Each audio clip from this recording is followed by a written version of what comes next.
मुंबईतलं सगळ्यात मोठा आयकिया. इथे खरंच इतकं काय खास आहे ना, किती 5.5 लाख स्क्वेअर फुटाची जागा. स्वस्त आहे की महाग आहे, क्वालिटी खरंच वर्थ आहे. आणि सगळ्यात महत्वाचं, इथे आल्यावर आहे ना तुमचा पूर्ण दिवस निघून जातो. चला आज सगळंच एक्सप्लोअर करूया आयकिया तुर्भेमध्ये. आणि या आयकिया तुर्भेमध्ये 2026च्या ब्लॉगमध्ये आता आपण पोहोचलो आहोत आयकिया तुर्भेमध्ये.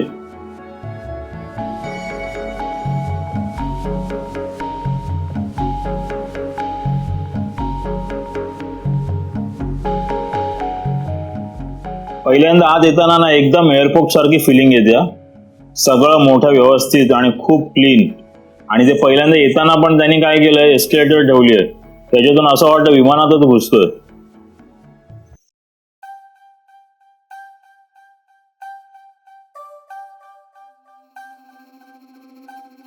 हे बघा छोटे छोटे रूम सेटअप तयार केलेत, जसं की 1 BHK 2 BHK साठी परफेक्ट आयडिया. मुंबईतल्या छोट्या घरांसाठी ना तर हे खूप युजफुल आहे. स्पेस सेव्हिंग आणि फर्निचर म्हणजे काय इथे ते समजतं. पण एक गोष्ट लगेच जाणवते, डिझाईन हेवी आहेत आणि प्राइस पण तसे थोड्या हेवीच आहेत. इंडियन कल्चरच्या, इंडियन कम्युनिटीच्या मानाने ना थोड्या प्राइस हेवी आहेत, मिडल क्लास लोकांच्या मानाने. नाही तर काही काही इथे थोडीशी अपर मिडल क्लास सुद्धा लोक आहेत आणि त्यांना ते परवडेबल सुद्धा आहे. आणि काही गोष्टी बघून आहे ना वाटतं हे खरंच घरी पाहिजे का. आणि काही गोष्टी बघितल्या तर असं वाटतं की फक्त या बघायलाच चांगल्या आहेत, या दुकानात आयकियामध्ये चांगल्या वाटतात.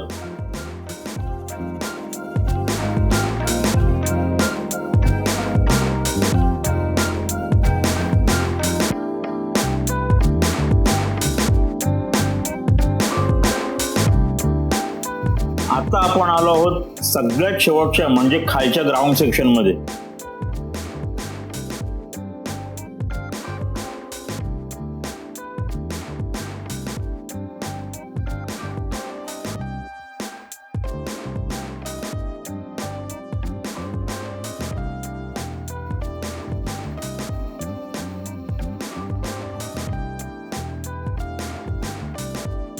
आणि इकडे सगळं सेल्फ सर्व्हिस आहे, म्हणजे तुम्हाला सामान उचलायचं, ट्रॉलीमध्ये टाकायचं. इथे तुम्हाला आयकियाचे व्हॉलेंटियर्स इकडे तिकडे फिरताना दिसतील आणि सतत मदतीसाठी तयार.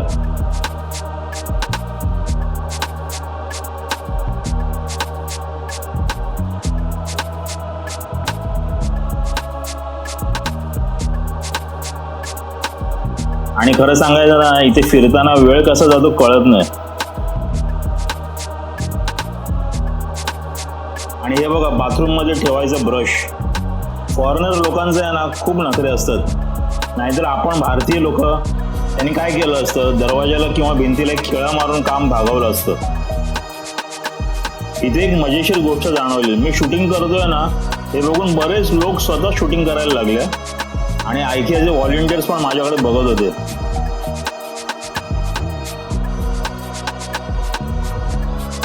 हा सफेद रंग बघा, पाहायला ना खूप छान वाटतो. आणि या सफेद रंगाची एक तुम्हाला गोष्ट कळाली का, ते क्लटर नाही वाटत बघा सफेद रंगामुळे. आणि आता आजकाल नवीन ट्रेंड आलाय तो जेनझी लोकांचा, की सगळं सफेद कलर मध्ये पाहिजे. सगळे घराला रंग सफेद पाहिजे, फर्निचर सफेद पाहिजे, AC सफेद पाहिजे, घरातल्या ज्या चादरी बेडशीटवरच्या त्या सफेद पाहिजेत किंवा ऑफ व्हाईट पाहिजे. त्याच्यामुळे सगळं क्लटर मिनिमल पाहिजे. आणि त्याचं बरोबर आयकियावाल्यांना एक सेन्स आले आणि त्यांनी ते सगळीकडे सफेद रंग आहेत बघा. त्याच्यामुळे सगळं मोठं मोठं वाटतं. जरी आता जी स्पेस कमी असते त्याच्यामुळे तो एरिया पूर्ण मोठा वाटतो. पण भारतात आहे ना तो वापरायला थोडा ट्रिकी आहे. आता आपण आलो आहोत कंटेनरच्या सेक्शन मध्ये.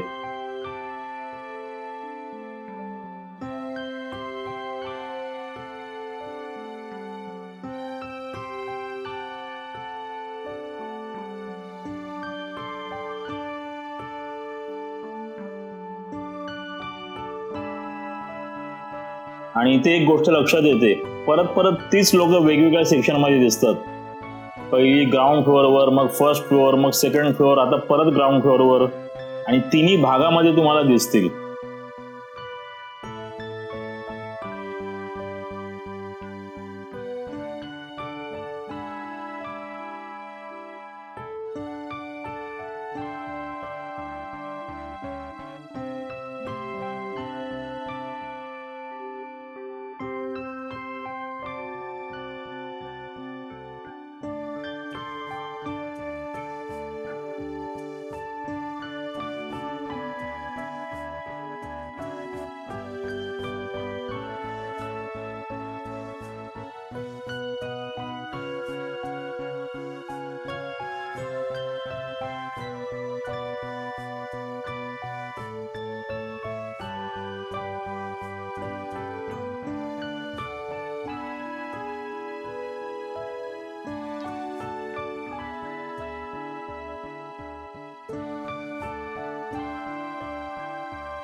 मी असाच आहे ना, एक युट्यूबचा व्हिडिओ बघत होतो. 1940 साली अमेरिकेत, नीट ऐका मित्रांनो, 1940 साली अमेरिकेत एस्केलेटर, मेट्रो ट्रेन आणि 100 माळ्याचे टॉवर्स होते.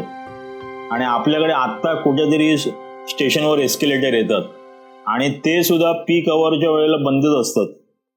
असू दे, थोडं विषयांतर झालंय. आता आपण आलोय ना ह्या लाईट सेक्शन मध्ये. इथे तर अक्षरशः ना हे लॅम्पची दिवाळीच वाटते.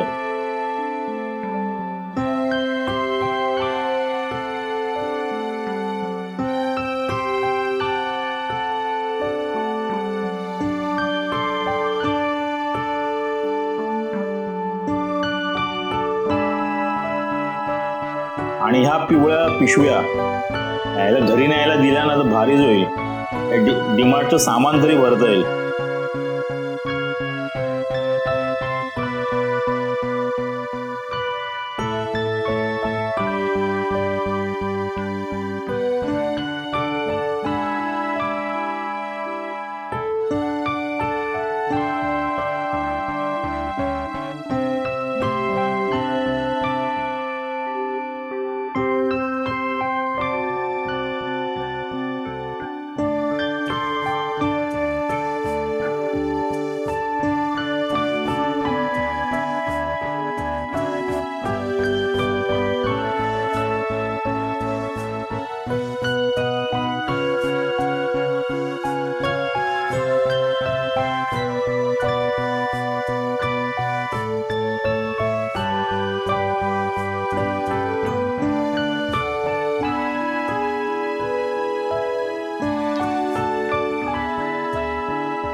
ऍक्च्युली मला एक मॉनिटरसाठी हॅलो लाईट घ्यायचं आहे, पण राहू दे, खूपच महाग आहे.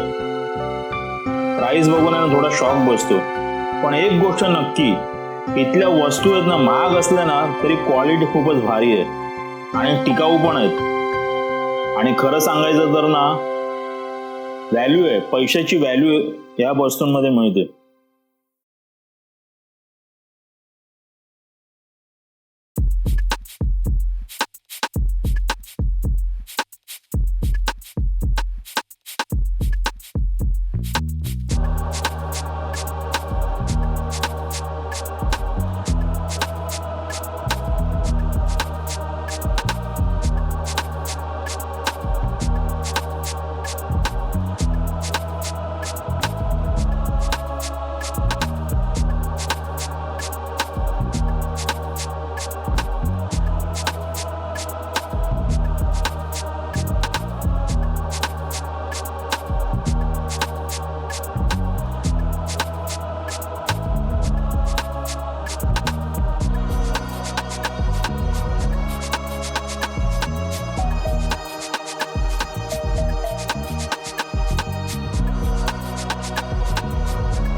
तर फायनल मी आता याचा ऑनेस्ट एकदम रिव्ह्यू देऊ का तुम्हाला. तर या स्टोअरमध्ये आलात ना की तुमचा पूर्ण दिवस कसा जातो कळत नाही. एक प्रकारची पिकनिक होते, कारण इथे मी आज त्या गेलो नाही रेस्टॉरंटमध्ये, पण इथे मला वाटतं सेकंड फ्लोअरला एक रेस्टॉरंट सुद्धा आहे आणि तिथे तुम्हाला ते मीट बॉल वगैरे हे सगळं इकडचं फेमस आहे, पण खूप महाग आहे. तर अशा रीतीने माझी आजची तिसऱ्या भागाची सफर मी इथेच संपवतो. आणि हे 3 भाग संपले, तुम्ही ते बघितलेत त्याच्याबद्दल तुम्हाला धन्यवाद. आणि व्हिडिओ आवडला असेल ना तर चॅनलला नक्की सबस्क्राईब करा, व्हिडिओ लाईक करा आणि शेअर करायला विसरू नका.